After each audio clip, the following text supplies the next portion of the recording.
이번에 양민혁 선수가 선정된 것이 한국 선수로는 또 세 번째라면서요. 반갑습니다. 믹스드 K 김영중입니다. 이정빈 기자입니다. 그저께였죠. 25일날 국가대표 데뷔전의 기쁨을 만끽했던 우리 양민혁 선수가 또 겹경선을 누리고 있다는 소식이에요.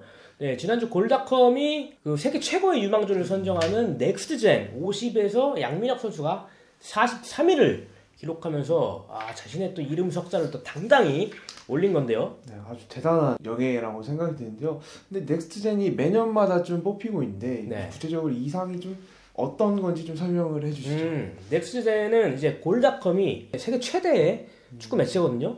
네, 그래서 골닷컴이 전 세계에 38개 에디션이 있습니다. 전 세계의 에디션의 기자진이 선정에 참여를 하면서 이제 선정되는 상인데 2016년부터 지금까지 매해 이제 잠재력이 굉장히 뛰어나고 유망한 10대 선수를 선정해서 발표하는 상으로 유망주 선정에선 어떻게 보면 가장 그래도 공신력 있고 권위 있는 그런 상이라고 볼 수 있습니다.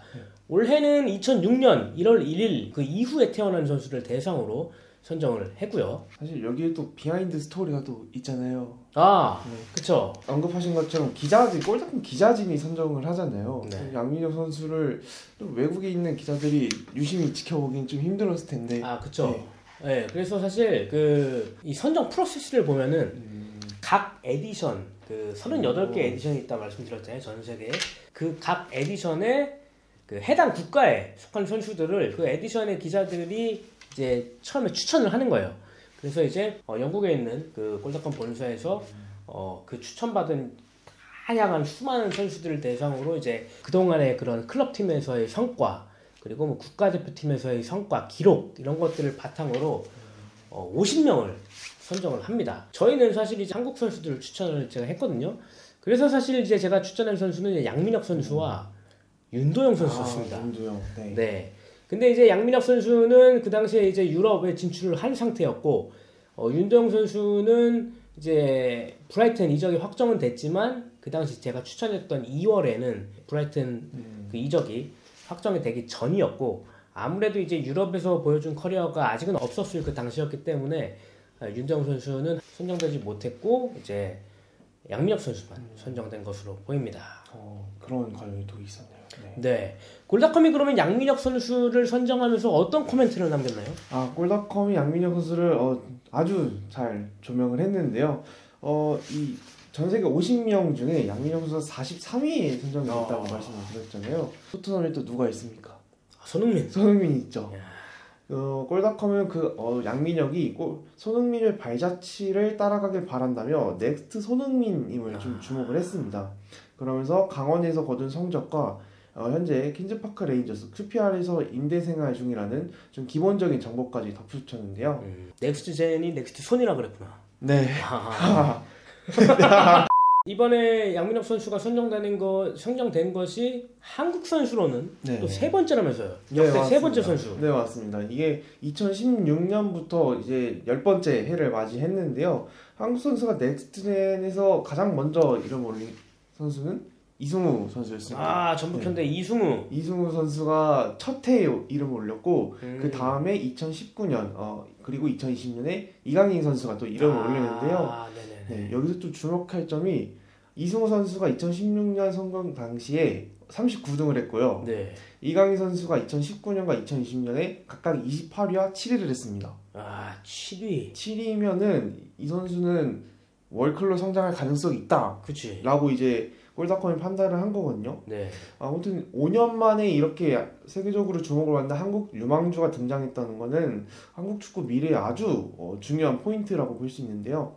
물론 이 넥스트젠이 선수의 성장을 보장하는 건 아닙니다만 양민혁을 바라보는 세계의 시선이 예사롭지 않다라는 걸 좀 볼 수 있을 것 같아요. 높이 평가를 받고 있다는 거고, 사실 이제 그 이강인 2019년과 20년 때 선정이 됐다 그랬잖아요. 네. 근데 2020년에 특히 7위를 했던 거는 이제 2019년에 있었던 그 U20 월드컵 그 준우승과 MVP를 받았던 그 성과가 굉장히 많이 작용이 됐던 거고, 사실 이승우 선수 2016년에 이승우 선수는 이제 제가 그때 없었기 때문에 추천을 하지는 못했는데 이강인 선수는 또 제가 추천했습니다. 그렇군요. 네. 그리고 또 20세 월드컵에서의 성과를 굉장히 강조를 했죠, 제가.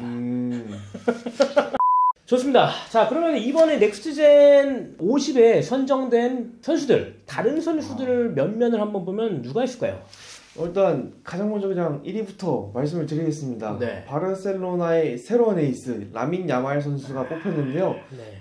야말 선수가 좀 놀라운 게 작년에도 이 선수가 1위를 했어요. 2년 연속 네. 1위. 이게 사실 이게 사실 최초의 맞아요. 기록이라고. 네.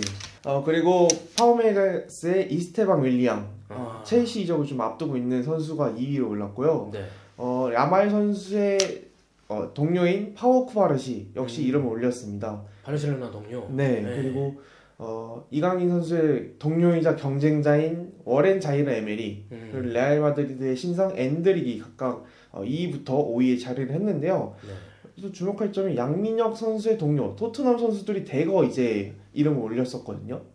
아치그레이도 있었고 루카스 베리발에다가 마이키 모어도 있는데 여기 이제 지금은 토트넘 소속이 아닙니다만 임대 생활 중인 루카 부슈코비치라는 선수도 이름을 올리면서 토트넘이 사실상 5명이 선정이 됐습니다. 그러네, 양민혁까지. 네. 그러면 양민혁의 43위, 이것도 굉장히 대단한 기록인데 과거에 43위에 선정된 선수들이 어떤 선수들이었고 지금의 행보는 어떤가? 지금의 행보요. 좀 궁금하네요.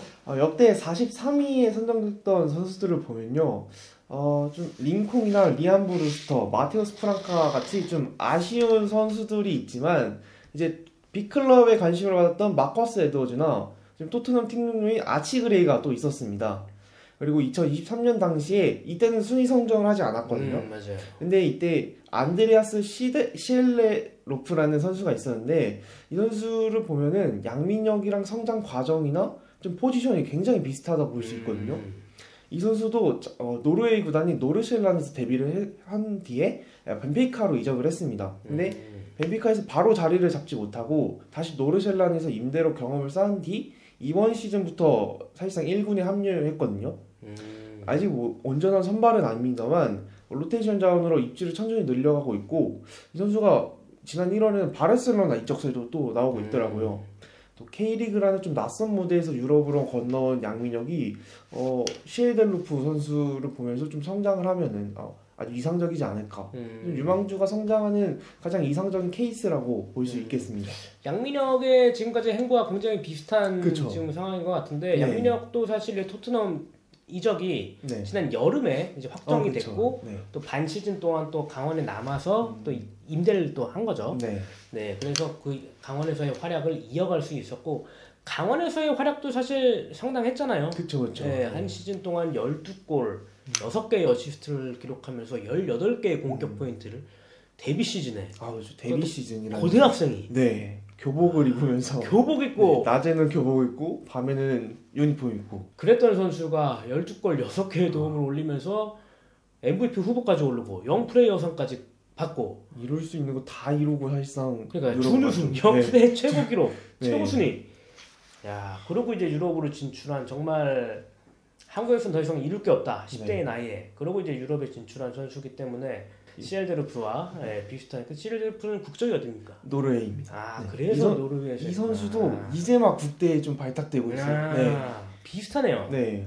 좋습니다. 지금 양민혁이 뛰고 있는 챔피언십, 잉글랜드 2부 리그인 챔피언십의 퀸즈파크 레인저스 QPR에서의 활약성도 한번 짚어주시죠.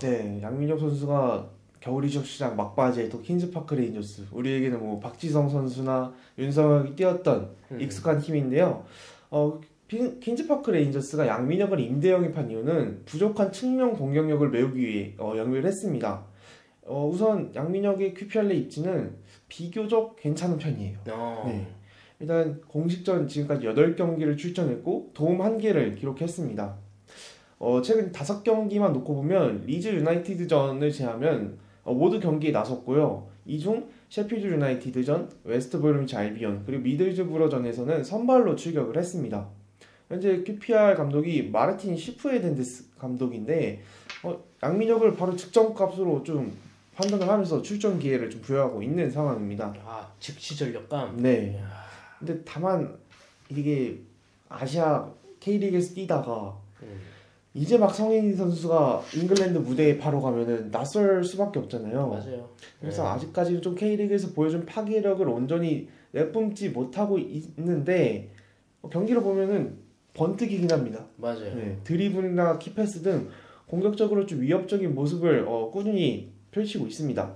근데 K리그보다 챔피언십이 아무래도 수비수들의 몸싸움 그리고 압박이 강하다 보니까 살짝은 좀 고전하는 모습입니다. 또 아쉬운 게 양민혁 선수가 좀 뭔가를 보여주려는 그런 플레이가 많다 보니까 실수가 좀 나오고 있거든요. 최근 경기에서. 이게 앞서 셰필드 유나이티드전이랑 미들즈부르전에서는 좀 공을 끌다가 위험 지역에서 뺏긴 뒤 이게 실점 빌미가 되는 그런 장면이 또 있기도 했습니다. 근데 이게 또 아직 적응을 못했잖아요. 적응할 네. 시간이 아직은 뭐 온전치 않았고 그리고 이제 지금 게임에 잉글랜드 무대 그렇죠. 게임을 뛰기 시작한 것 때문에 근데 사실 이제 그 해외에 딱 처음 갔을 때 이게 적응이 쉽지 않습니다. 적응 쉽지 않으셨나요? 아니 토트넘 양민혁 입장에서 보면 토트넘 딱 갔을 때 이제 흥민이 형이 있기 때문에 그렇죠. 그래도 이제 좀 가서 이제 뭐 클럽하우스 내 이제 식당이나 뭐 이런 데 돌아다니는데 크게 문제가 없었고 이제 그렇죠. 뭐 어색한 게 없었을 텐데 손흥민이 또 주장이잖아요. 주장이고 또 팀에 또 이제 굉장한 영향력을 펼치는 선배가 또 있으니까 또 한국말을 할 수 있고 그렇죠. 다만 이제 QPR 갔을 때는 되게 그게 어색했을 거예요. 그렇죠.